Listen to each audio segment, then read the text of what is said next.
क्या आपने कभी महसूस किया है कि आप अपने ही घर में कैद हैं? वह घर जो ईंट पत्थरों का नहीं बल्कि विचारों का बना हुआ है। एक ऐसा जाल जो मकड़ी के जाले से भी बारीक है लेकिन लोहे की जंजीर से भी मजबूत। इसे हम कहते हैं मन का जाल। कई बार आपको लगता है कि आप बेफजूल की बातों में उलझे रहते हैं और यह विचार आपको इतना ज़्यादा परेशान कर देते हैं कि आपके जीवन में कुछ अच्छा ही नहीं लगता। कई बार तो जीवन को समाप्त करने का भी मन करने लगता है। यह मन का जाल आपको निराशा की तरफ ले जाते हैं, जीवन में आपकी खुशहाली को छीन लेते हैं। आज की इस सत्संग भरी वीडियो में हम भगवान बुद्ध की कहानियाँ और उनके उपदेशों के जरिए जानेंगे कि कैसे हम अपने भीतर की चिंता, क्रोध और मोह के जालों को कैसे काट सकते हैं। आज से लगभग 2500 साल पहले एक राजकुमार ने अपना महल छोड़ दिया था। इसलिए नहीं कि उसे दुनिया से नफरत थी, बल्कि इसलिए क्योंकि उसने देखा था कि हर इंसान, चाहे वह राजा हो या भिखारी, अपने ही मन के बनाए दुखों में कैद है। एक बार एक व्यक्ति बुद्ध के पास आया। उसका चेहरा लाल था, आंखें बेचैन थी। उसने कहा कि हे बुद्ध, मेरा मन अशांत है, मैं शांति चाहता हूँ, लेकिन मेरे विचार मुझे चैन से जीने नहीं देते। मैं करूँ तो क्या करूँ? बुद्ध ने शांत स्वर में कहा कि पुत्र, सामने रखे उस मिट्टी के घड़े को देखो, उसमें क्या है? व्यक्ति ने उस घड़े को देखा और उसने कहा कि उसमें तो पानी है, लेकिन वह बहुत गंदा है और मटमैला है। बुद्ध ने कहा कि क्या तुम इस पानी में अपना चेहरा देख सकते हो? उस व्यक्ति ने कहा कि यह तो बिल्कुल असंभव है। बुद्ध मुस्कुराए और बोले, यही तुम्हारे मन की स्थिति है। जब तक विचारों की मिट्टी पानी को हिलाती रहेगी, तुम्हें सत्य नहीं दिखाई देगा। इस बर्तन को तुम्हें बस शांति से छोड़ना है, फिर तुम्हारा चेहरा उसमें दिखने लगेगा। बुद्ध ने कहा कि जैसे ही तुम विचारों से लड़ना बंद कर देते हो और केवल उन्हें देखना शुरू करते हो, मन की गंदगी अपने आप नीचे बैठ जाती है। शांति कोई ऐसी चीज नहीं है जिसे बाहर से लाया जाए। बुद्ध ने उस व्यक्ति अर्थात आनंद को बताया कि मनुष्य का मन 5 प्रकार के जालों में फंसता है। अगर आप आज के दौर में तनाव में हैं तो यकीन मानिए आप इन्हीं में से किसी एक जाल में फंसे हैं। बुद्ध ने आनंद से कहा कि आनंद, मनुष्य का मन एक झील की तरह है, सत्य इसके तल में छिपा है, लेकिन 5 ऐसी चीजें हैं जो इस पानी को इतना गंदा या अशांत कर देती हैं कि इंसान को कभी सत्य दिखाई ही नहीं देता। बुद्ध ने आनंद से कहा कि मन का पहला जाल है कामच्छंद अर्थात तीव्र इच्छा। इसका अर्थ केवल शारीरिक इच्छा नहीं, बल्कि हर वह इच्छा है जो हमें यह यकीन दिलाती है कि अगर मुझे यह मिल गया तो मैं सुखी हो जाऊंगा। बुद्ध कहते हैं कि मनुष्य पानी की तरह है जिसमें रंग घुला होता है। अगर आप रंगीन पानी में अपना प्रतिबिंब देखेंगे तो आपको अपना असली चेहरा नहीं दिखेगा, बल्कि वही रंग दिखेगा जो पानी में है। भगवान बुद्ध कहते हैं कि इच्छा इतनी खतरनाक होती है कि अगर तुम किसी चीज को पाने को सोचो, वह चीज तुम्हें मिल जाती है, फिर तुम्हारा मन उससे भी डगमगाने लगता है और तुम उससे भी बेहतर की तलाश में लग जाते हो। और फिर अगर वह चीज़ भी तुम्हें मिल गई तो फिर तुम्हारा मन भागने लगता है और फिर उससे भी बेहतर की तलाश में लग जाता है। यह मन तुम्हें चैन से कभी एक जगह पर टिकने ही नहीं देता। भगवान बुद्ध ने कहा कि मान लो कि तुम्हें आज से 10 साल बाद किसी चीज़ को पाना है और तुम आज से ही लग गए उस चीज़ को पाने में। फिर तुम आज से लगभग 10 साल तक सिर्फ उस चीज़ को पाने में संघर्ष करते रहे। तुमने अपना सारा ध्यान वर्तमान से हटा करके भविष्य में लगा दिया, और अगर तुम्हें 10 सालों बाद वह चीज़ मिल भी जाती है तो तुमने अपने 10 सालों का जो वर्तमान जिसमें तुम खुशी से रह सकते थे वह भी तुमने गंवा दिया। अर्थात आप अपनी इच्छा में पड़ करके इस मन के जाल के द्वारा आप अपनी 10 साल की जिंदगी को लगभग गंवा देते हो। अब क्या होता है कि उस चीज़ को पाने के बाद फिर तुम्हारा मन डगमगाने लगता है, तुम्हारे अंदर की इच्छा बेहतर की तलाश में लग जाती है। मान लेते हैं कि फिर उससे भी बेहतर की तलाश में तुमने अपने जीवन के 20 साल लगा दिए और जब वह चीज़ मिली तो उससे भी तुम्हारा मन भर गया। तुमने इन 30 सालों में अपनी जो वर्तमान की ज़िंदगी थी उसे पूरी तरह बर्बाद कर दिया और यह मन का जाल तुम्हें 30 साल तक भविष्य में ही लेकर चलता रहा। तुमने ना तो अपनी ज़िंदगी सही से जी पाई, ना तो वर्तमान के क्षणों का आनंद ले पाए, बल्कि तुम्हारी इच्छा और बढ़ती गई और यह बढ़ती हुई इच्छा तुम्हारे मन को अशांति की तरफ लेती जा रही है। आज के दौर में यह अगली चीज़ पाने की भूख है, अगला आईफोन, अगली प्रमोशन, अगली ट्रिप। हम वर्तमान की शांति को भविष्य की किसी उपलब्धि के लिए कुर्बान कर देते हैं। हम चीज़ों के नहीं बल्कि उन चीज़ों से मिलने वाली उम्मीद के गुलाम बन जाते हैं। भगवान बुद्ध ने कहा कि मन का दूसरा जाल है व्यापदा यानी क्रोध या द्वेष। जब आप किसी के प्रति नफरत पालते हैं तो आपका मन उस उबलते हुए पानी की तरह होता है जिसमें कुछ भी दिखाई नहीं देता। क्रोध में लिया गया हर फैसला गलत होता है क्योंकि उबलते पानी में प्रतिबिंब धुंधला और विकृत दिखता है। बुद्ध ने सिखाया कि जब आप किसी से नफरत करते हैं तो आप उसे सजा नहीं दे रहे होते हैं, बल्कि आप अपने ही भीतर एक आग जलाकर बैठे होते हैं। जो आग आपको धीरे धीरे जलाती रहती है। तुम्हारा आधे से ज़्यादा समय उस व्यक्ति से द्वेष ईर्ष्या में बीत रहा होता है। तुम वर्तमान पर अपना ध्यान केंद्रित ही नहीं कर पा रहे हो। अपने अच्छे समय को अच्छे से उसका आनंद भी नहीं उठा पा रहे हो। हर समय उस व्यक्ति के प्रति नफरत तुम्हारे मन में पल रही है और फिर तुम्हारा मन उस नफरत की जाल में पूरी तरह से कैद हो गया है। बुद्ध ने कहा कि इस नफरत के जाल को काटने का एकमात्र उपाय है मैत्री भाव। यह समझना है कि सामने वाला व्यक्ति भी अपने दुखों और अज्ञानता का शिकार है। जब तुम मैत्री भाव की इच्छा रखोगे सामने वाले के प्रति तो तुम्हारा मन बहुत ही शांत होने लगेगा। भगवान बुद्ध ने कहा कि मन का तीसरा जाल बहुत ही सूक्ष्म है और वह है आलस्य और भारीपन। यह केवल शरीर का आलस्य नहीं है बल्कि मन की वह सुस्ती है जहां हमें कुछ भी स्पष्ट नहीं सोचता।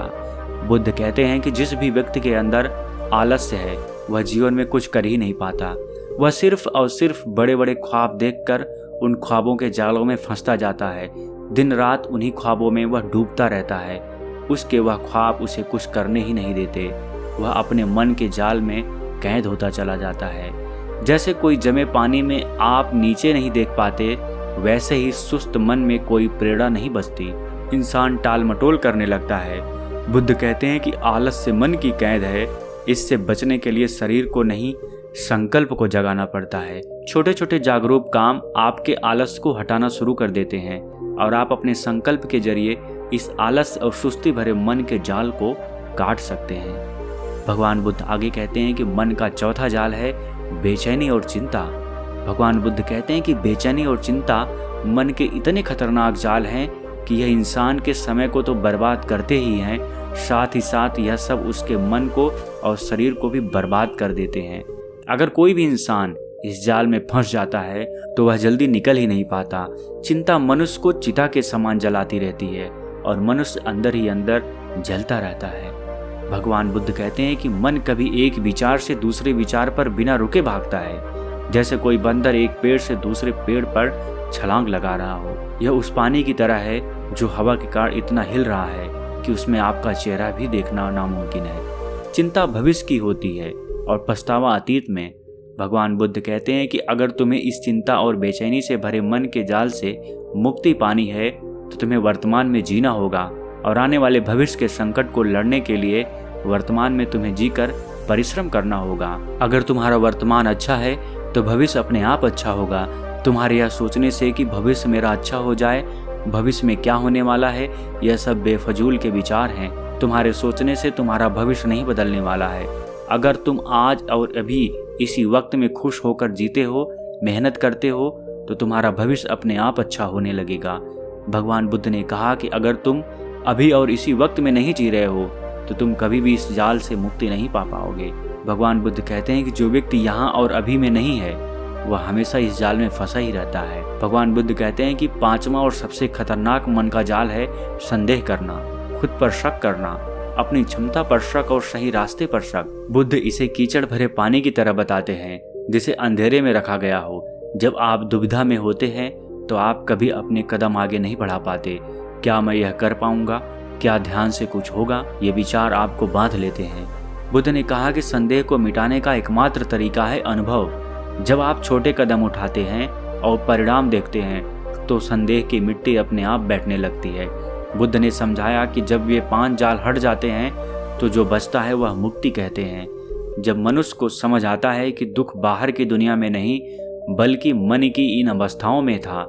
लेकिन सवाल यह है कि क्या कोई साधारण इंसान जो संसार की जिम्मेदारियों में फंसा है इन जालों को काट सकता है? इसे एक कहानी से समझते हैं। कौशल राज्य के जंगल में एक ऐसा साया रहता था जिससे मौत भी डरती थी। उसका नाम था अंगुलिमाल। अंगुलिमाल एक ऐसा व्यक्ति था जिसने शपथ ली थी कि वह 1000 लोगों की हत्या करेगा और उनकी उंगलियों की माला अपने गले में पहनेगा। उसने 999 लोगों को मार दिया था और अब उसे केवल एक अंतिम शिकार की तलाश थी। जब भगवान उस वन के आसपास के गांव में पहुंचे जहां पर अंगुलिमाल रहता था, तो गांव के लोग बुद्ध को समझाने लगते हैं कि हे भगवान, आप आगे मत जाइए। इस गांव के बगल में जो जंगल है उसमें एक राक्षस रहता है। वह राक्षस किसी को नहीं छोड़ता। वह पागल हो चुका है। उसके मन में खून और नफरत का जाल है। बुद्ध मुस्कुराते हैं। उनके चेहरे पर वही अनंत शांति थी। उनके लिए अंगुलिमाल एक हत्यारा नहीं बल्कि एक ऐसा व्यक्ति था जो अपने ही विचारों के सबसे भयानक जाल में फंसा हुआ था।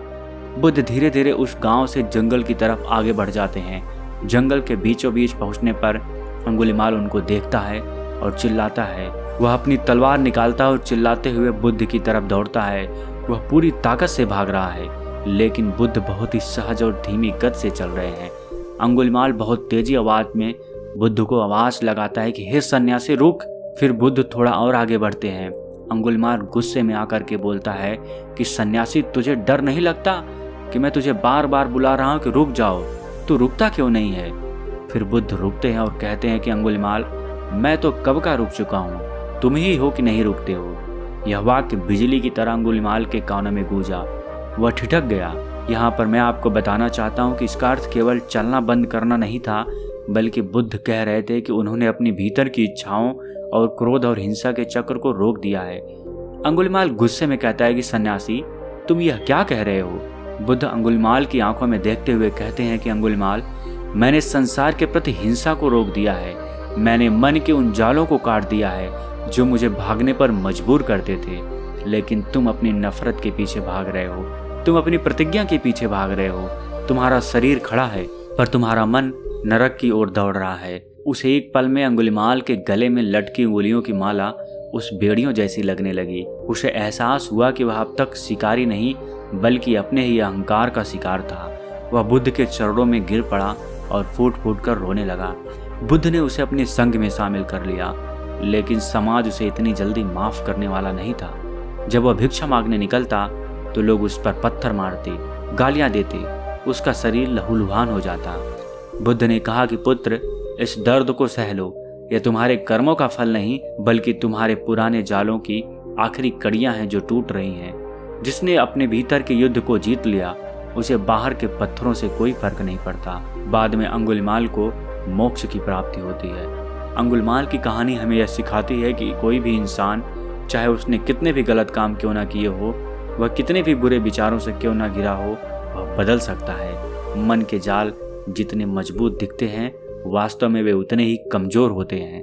बस जरूरत है उस एक पल की जब आप खुद से पूछे कि क्या मैं रुकने को तैयार हूँ। मन का सबसे गहरा जाल है मोह। जब हम किसी से इतना प्यार करने लगते हैं कि हम जीवन के सबसे बड़े सत्य, मृत्यु को स्वीकार करने से इनकार कर देते हैं। हम अपने साथी को खोना नहीं चाहते। अब आप इस मुंह के जाल से कैसे मुक्ति पाएंगे, आगे की कहानी को ध्यान से सुनिएगा। एक गांव में एक औरत रहती थी। उसका नाम गौतमी था। वह अपने पुत्र से बहुत प्रेम करती थी। एक दिन उसके पुत्र की मृत्यु हो जाती है। उसका इकलौता बेटा था, अब इस दुनिया में नहीं रहा। लेकिन गौतमी मन से यह मानने को तैयार नहीं थी। वह हर दरवाजे पर जाकर बस एक ही बात कहती, मेरे बच्चे को कोई दवा दे दो, इसे जगा दो। ऐसे ही किसी ने कहा कि इस गांव में भगवान बुद्ध पधारे हैं, तुम उनके पास जाओ, वह तुम्हारे पुत्र को जिंदा कर देंगे। गौतमी बुद्ध के पास जाती है। बुद्ध उसे करुणा भरी नजरों से देखते हैं। वह उनके चरणों में गिरकर रोने लगती है। गौतमी कहने लगती है कि हे भगवान, लोग कहते हैं कि आप चमत्कारी हैं, मेरे बच्चे को जीवित कर दीजिए, इसके बिना मेरा संसार उजड़ जाएगा।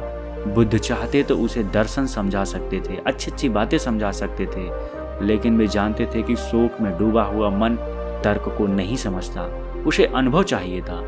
बुद्ध ने धीमे स्वर में कहा कि पुत्री, मैं तुम्हारे पुत्र को जीवित कर सकता हूँ, लेकिन इसके लिए तुम्हें एक मुट्ठी सरसों के दाने लाने होंगे। गौतमी की आंखों में चमक आ जाती है। वह भागने को तैयार होती है। बुद्ध कहते हैं कि रुको, एक शर्त है। वे सरसों के दाने ऐसे घर से तुम्हें लाने होंगे जहां पर आज तक किसी की मृत्यु नहीं हुई हो, न किसी पिता की, न किसी माता की, न किसी भाई की और न ही किसी सेवक की। गौतमी एक घर का दरवाजा खटखटाती है। लोग सरसों के दाने हाथ में लेकर आते हैं, लेकिन जैसे ही वह बुद्ध की शर्त बताती है, वे सब उदास हो जाते हैं। गौतमी पहले घर को गई दूसरे घर गई और फिर पूरे शहर का चक्कर लगाया। अंत में गौतमी सड़क के किनारे थक कर बैठ जाती है। वह देखती है कि शहर के दिए जल रहे हैं और फिर बुझ रहे हैं। जैसे जैसी रात बढ़ी, गौतमी को बोध होने लगा। उसने देखा कि ये दिए भी जीवन की तरह हैं, जलते हैं और फिर बुझ जाते हैं। उसे समझ में आया कि वह अपने पुत्र के प्यार में, वह अपने पुत्र के मोह में इतनी ज्यादा अंधी हो गई थी। उसे लगा दुख सिर्फ उसका है, जबकि मृत्यु तो जीवन का अभिन्न हिस्सा है। गौतमी खाली हाथ बुद्ध के पास लौटती है। उसके चेहरे पर अब वह पागलपन नहीं था, बल्कि एक गहरी शांति थी। वह अपने बच्चे के शरीर को अंतिम संस्कार के लिए सौंप चुकी थी। बुद्ध कहते हैं कि पुत्री, क्या तुम्हें सरसों के दाने मिले? गौतमी ने कहा कि नहीं भगवान, लेकिन मुझे वह सत्य मिल गया जिससे मैं मोह के जाल में रहकर देख नहीं पा रही थी। मुझे समझ आ गया कि मृत्यु अनिवार्य है और इस पर शोक करना स्वयं को और अधिक जालों में फंसाना है। कि गौतमी, जो पैदा हुआ है उसका अंत निश्चित है। जैसे पके हुए फल को गिरने का डर रहता है, वैसे ही हर जन्म लेने वाले को मृत्यु का। जो इस सत्य को स्वीकार कर लेता है वह शोक के जाल से मुक्त हो जाता है। मन का जाल कितना भी पुराना क्यों ना हो, जागरूकता की एक चिंगारी उसे जलाकर राख कर सकती है। अंगुलमाल की तरह रुकना सीखो और गौतमी की तरह सत्य को स्वीकार करना। याद रखिए, आपकी शांति आपके भीतर है, उसे बस इन जालों से बाहर निकालना होगा। मित्र, आज की इस वीडियो में बस इतना ही। मुझे यकीन है इस वीडियो से आपको बहुत कुछ सीखने को मिला होगा।